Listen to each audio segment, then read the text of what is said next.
Hey guys, Manish here. I wanted to discuss today about some of the different strategies that we put in place. So what I'll be doing is I'll be doing a series of videos according to different situation that our clients are in and how we put a strategy in place for them. So a quick one today is for one of our clients who are living in a rented place in Essendon. So what their need and desires were, they wanted to live in a place where they had a very good school in Essendon, but at the same time they were earning good enough income that they would really wanted to purchase a property. But in the area that they wanted to buy, which was Essendon, it was a bit hard for them to buy at this stage. They could not have afford that kind of a property at this stage.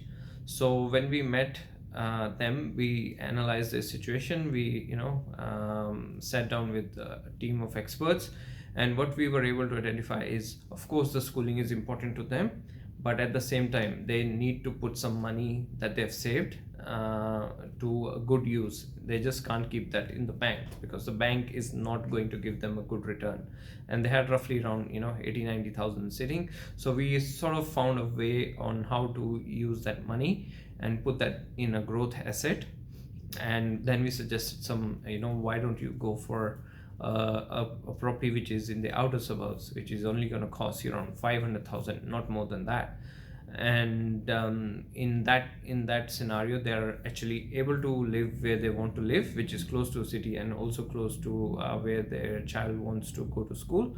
Plus they are still using the money and the bank's money to be able to invest in a property which is gonna grow in capital growth. Okay. And the rent is being paid by a different tenant, like a tenant that's going to occupy that property.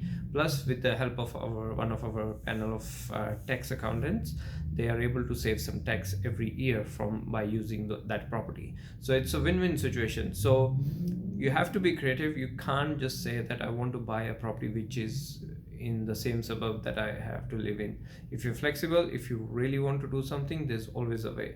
So that's what we try and educate our clients. So this case became really good example for a lot of our other clients. So I'm sure this is something that like our future investors will also think about. Thank you.